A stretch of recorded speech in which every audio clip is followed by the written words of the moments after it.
Los Angeles 1937. The office is too quiet. Sunlight pushes through tall windows on the MGM lot, filtered by heavy blinds that slice the room into sharp bands of light and shadow. Dust floats in the still air. The door behind her clicks shut with a softness that feels deliberate. Patricia Douglas sits upright in a stiff leather chair across from Eddie Mannix's desk. She is 20 years old. Her hands are folded in her lap, fingers locked tight enough to ache. She hasn't touched the glass of water placed carefully to her right. The condensation is beginning to slip down the side. Eddie Mannix does not raise his voice. He does not need to. He studies her the way someone studies a problem they already know how to solve. Behind him, framed photographs line the wall, movie posters, smiling stars, headlines about box office triumphs. Everything in the room radiates permanence, control, authority. She is alone. Outside this office, Metro-Goldwyn-Mayer is a kingdom. It produces dreams on command. It manufactures faces, reputations, futures. Inside this office, dreams are adjusted. Or removed. 3 nights earlier, Patricia had attended what she believed was a harmless studio event. A party held for MGM salesmen from across the country. Hundreds of men flown in, entertained, fed, intoxicated. The studio had hired young actresses and dancers as hostesses. It was supposed to be harmless. It was. Now she sits across from the man whose job is to make problems disappear. Mannix leans back slightly in his chair. His suit is immaculate, his tie centered, his hair combed flat. He does not fidget, he does not shuffle papers. He lets the silence stretch. She can hear the faint hum of the lot outside, distant movement, life continuing. Then he speaks. Calm, measured, almost fatherly. There's no reason to make this difficult. Not loud. Not angry. Just certain. The sentence lands slowly. Patricia blinks. She has come expecting reassurance, or outrage, or at least recognition that something terrible happened to her inside the Ambassador Hotel that night. Instead, she hears something else. There's no reason to make this difficult. He doesn't say for who. He doesn't need to. The room shifts. It becomes clear this meeting is not about what happened, it is about what will happen next. Her voice trembles slightly as she begins to describe the assault, the man involved, the confusion, the panic, the moment she realized no one was coming to help her. Mannix listens without interrupting. He doesn't take notes. He doesn't react. When she finishes, he folds his hands together on the desk and looks at her directly. The pause is longer than it should be. Patricia, he says quietly, these sales conventions are important to the studio, very important. We can't have misunderstandings turning into stories. Stories. The word is chosen carefully. She feels her throat tighten. She understands suddenly that this conversation has very little to do with justice. MGM in 1937 is not just a film studio, it is the most powerful entertainment machine in the world. Stars are owned under contract, public images are sculpted daily, scandals are contained before they breathe. And Eddie Mannix is the man responsible for containment. He fixes divorces, silences rumors, pays off reporters, persuades witnesses, adjusts police narratives. He does it quietly, efficiently. He does not shout. He does not threaten. He presents options. Patricia shifts in her chair. She mentions going to the police. The air changes again. It is subtle. A tightening. Mannix doesn't flinch, but the softness in his voice cools by a single degree. You're a dancer under contract, he says. You have a future here. That future depends on cooperation. Cooperation. Another careful word. He leans forward now, elbows on the desk. You don't want to be known as the girl who tried to hurt MGM. Tried. As if speaking up would be an attack. As if she is the one holding the weapon. Her pulse begins to thud in her ears. She realizes the geometry of the room is wrong, the desk is too wide, the door is too far behind her, the walls feel closer than before. She is not being yelled at. She is being instructed. Mannix stands slowly and walks toward the window. He doesn't look at her as he speaks next. You'll find, he says quietly, that Hollywood is a very small town. He lets that hang there. No elaboration. No explanation. A small town. In a small town, reputations move faster than facts. In a small town, doors close without warning. In a small town, being difficult has consequences. She understands the architecture of power now. It is not dramatic, it is not cinematic, it is administrative. Her name can be removed from call sheets. Her phone can stop ringing. Casting directors can suddenly become unavailable. Newspapers can print things that cannot be undone. All without a single raised voice. Mannix turns back to her. The sentence that freezes the room comes softly. If you pursue this, you won't work in this town again. There it is. Not shouted. Not even framed as a threat. A fact. A forecast. The kind of sentence that doesn't need volume because it carries infrastructure behind it. She feels the blood drain from her face. He isn't saying he will punish her. He's saying the system will. The difference is chilling. Patricia swallows. She is 20 years old. Across from her sits a man who can reach into newspapers, police departments, studio contracts, and social circles with equal ease. The power imbalance is absolute. He steps closer to the desk again. We can make this go away, he says, quietly. Go away. As if the night never happened. As if her memory is an inconvenience. The office falls silent again. Outside, somewhere on the lot, a director shouts action. Inside, no one moves. She realizes something irreversible is happening in this room, not legally, not publicly. Privately, a decision is being shaped. And whatever she chooses next will not just determine her career. It will determine whether she exists in this industry at all. Her mind races. Reporters. Police. Other hostesses from that night. Will they speak? Or have they already had this meeting? Mannix returns to his chair and waits. He doesn't rush her. Because he knows time favors him. The studio has lawyers. Publicists. Allies in the press. She has her word. And in 1937 Hollywood, a young actress's word is fragile currency. The silence stretches one last time. In that silence, Patricia understands something terrifying. The assault was violent. But this is precise. Controlled. Strategic. This is where futures are adjusted. And buried. She looks at the glass of water again. The condensation has reached the bottom. A drop falls onto the desk. No one acknowledges it. What she says next will decide everything. And the room is waiting. Patricia does not answer immediately. That in itself is a problem. Eddie Mannix watches her the way a man watches a clock he already controls. His expression does not change, but the air grows heavier. The longer she waits, the clearer it becomes that silence is not neutral here. It is resistance. She finally speaks. I just want what happened to be acknowledged. The sentence is fragile, careful. It avoids the word justice, it avoids blame. Mannix nods slowly, as if he understands. Of course, he says, and it has been. But nothing in his tone suggests accountability, only containment. He sits back again, folding one leg over the other. His composure is unsettling. No anger, no panic, just calculation. You attended a private event, he continues. There was alcohol, there was confusion. We've spoken to several people who remember things differently. There it is. Memory being reorganized. She feels her stomach tighten. She knows what she remembers: the hallway, the locked door, the man's weight, the laughter from another room that never came closer. But now the narrative is already shifting. Mannix does not accuse her of lying.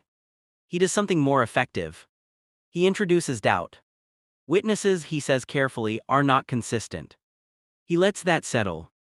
Patricia understands the implication. If she goes forward, it won't be her story against a monster. It will be her story against the studio. Against sales executives flown in from across the country. Against carefully aligned statements. And perhaps against the press. Because the press in 1937 Hollywood rarely bites the hand that feeds it.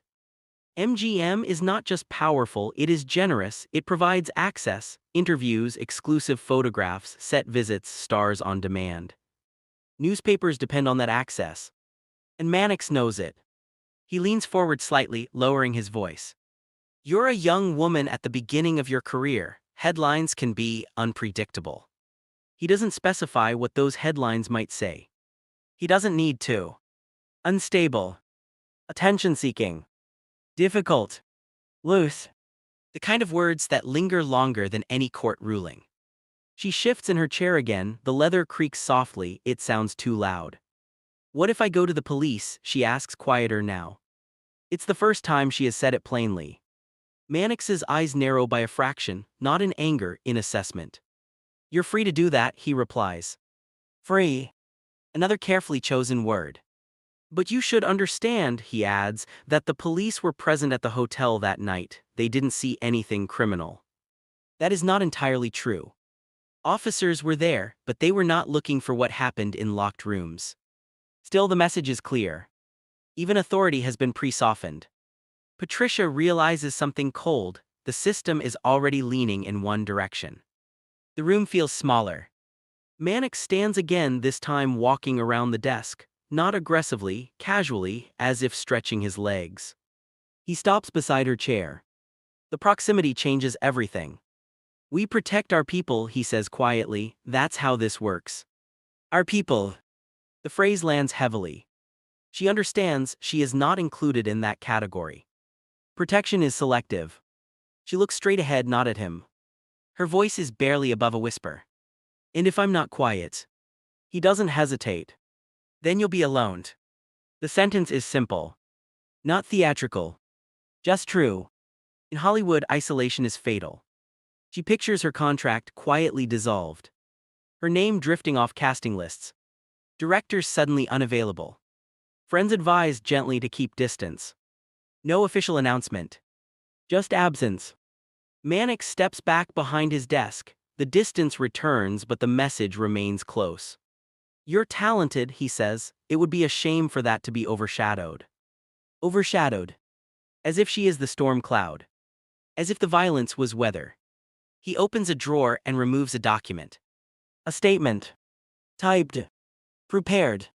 It describes the party as lively but harmless. It mentions misunderstandings. It praises the professionalism of MGM staff. It does not mention assault. He slides it across the desk. If you sign this, he says, we can put this behind us. Behind us.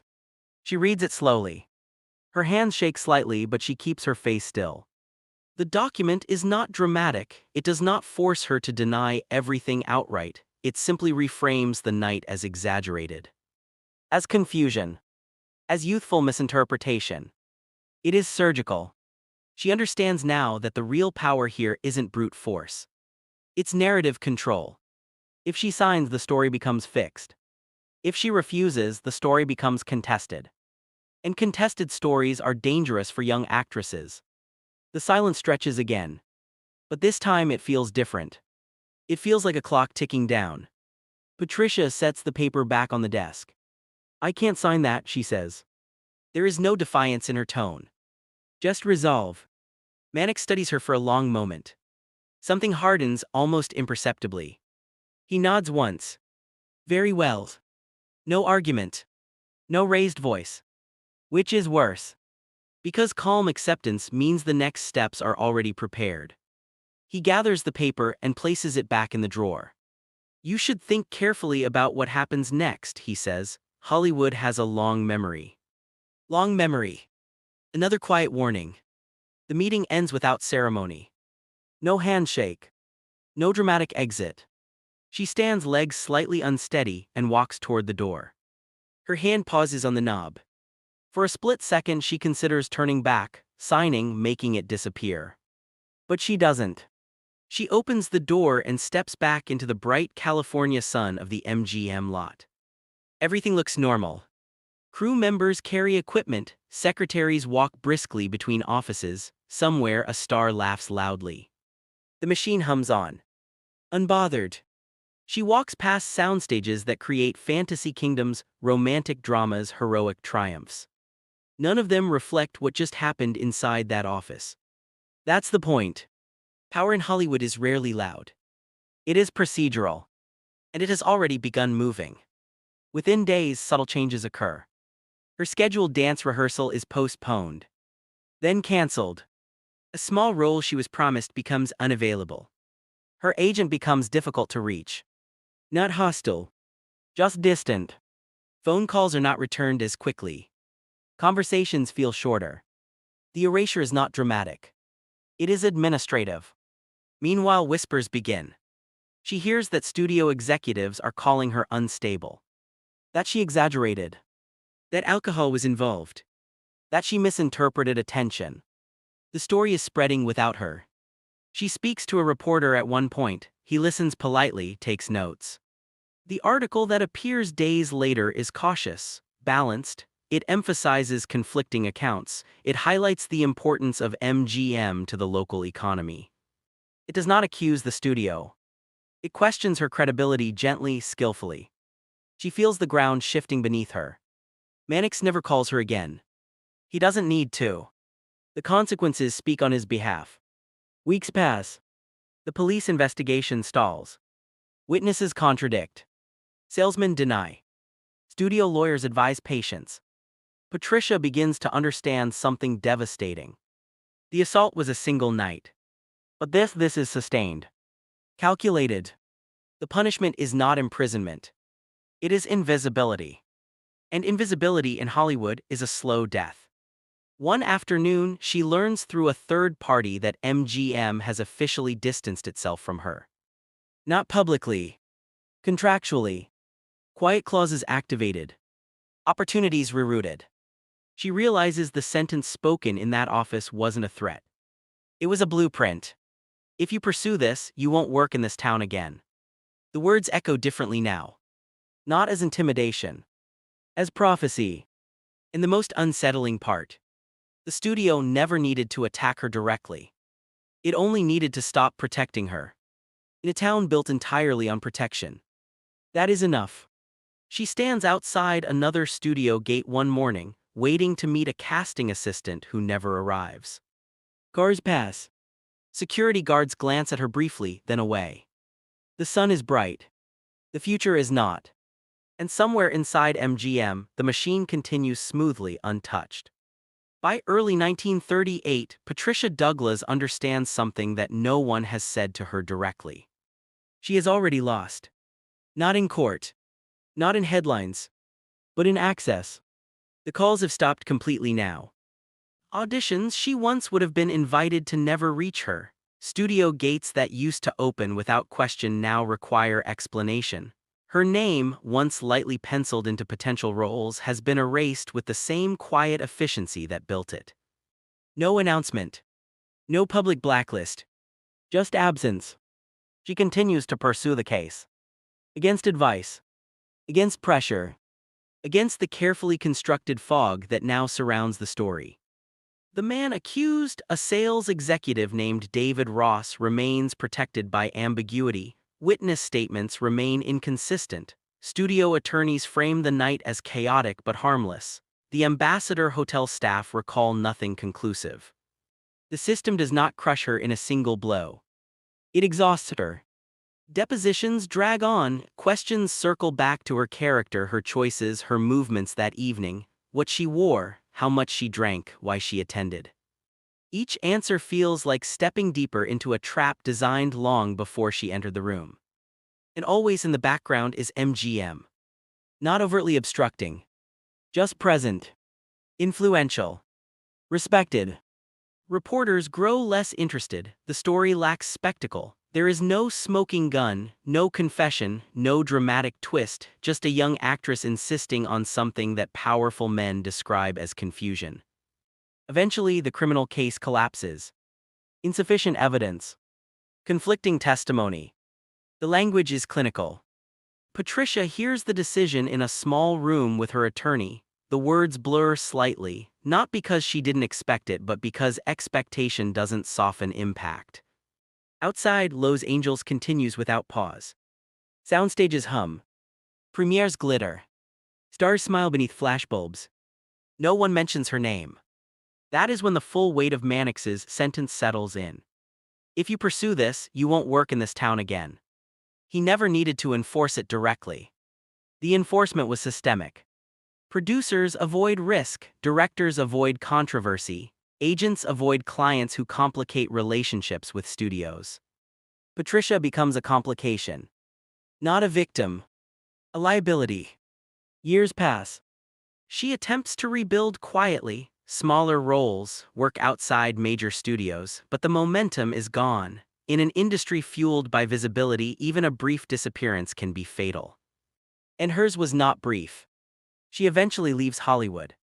Not dramatically, not in scandal, just gradually, like someone stepping backward into fog.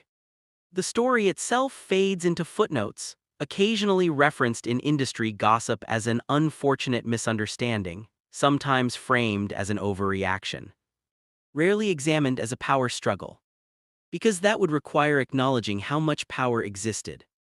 Eddie Mannix continues his work at MGM for decades. He remains respected, trusted, effective. His job is to protect the studio, and by all measurable standards, he succeeds. The machine thrives. Patricia does not. And that contrast is the quietest part of the story. Years later, long after the golden age has dimmed, historians begin to revisit the case. They uncover transcripts, letters, press clippings, patterns.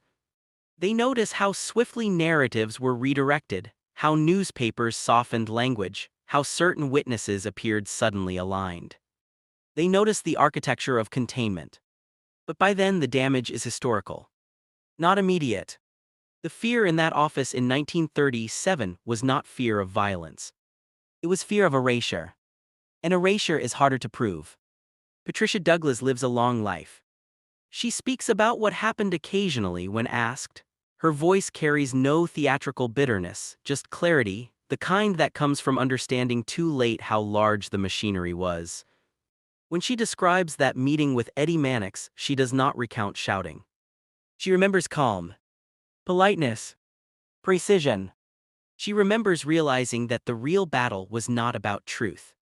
It was about leverage. That is what makes the moment so chilling in retrospect. Nothing explosive happened in that office. No threats screamed. No fists slammed. Just a sentence delivered softly enough to sound reasonable. If you pursue this, you won't work in this town again. A forecast disguised as advice. A verdict disguised as concern. And the most unsettling part. It worked. Not because she was weak. Not because she lacked courage. But because the system was coordinated. Studios in the 1930s were vertically integrated empires. They controlled production, distribution, exhibition. They managed publicity, contracts, morality clauses. They shaped newspapers through access and advertising. When someone stood alone against that, even someone telling the truth, the imbalance was overwhelming. Fear in Hollywood rarely wore a villain's face. It wore a tailored suit. It spoke gently. It offered options. Looking back, the assault at the party was brutal. But the office was colder. Because the party was chaos. The office was order. One was impulsive. The other was strategic. And strategy lasts longer. There were no dramatic final confrontations, no last-minute confessions, no triumphant reversal. Just a career that quietly narrowed. Just a name that slowly drifted from marquee lights. Just a lesson delivered once in a sunlit office with dust floating in still air. Hollywood would protect itself. Always. Long after the credits rolled on the golden age. Long after the faces on the posters faded. That single sentence continued echoing, not only for Patricia Douglas but for countless others who watched what happened to her. Because power does not need to destroy loudly. It only needs to demonstrate consequences once. After that, silence does the rest. And somewhere in that office in 1937, when the room went still and the words were spoken without anger, the outcome had already been decided.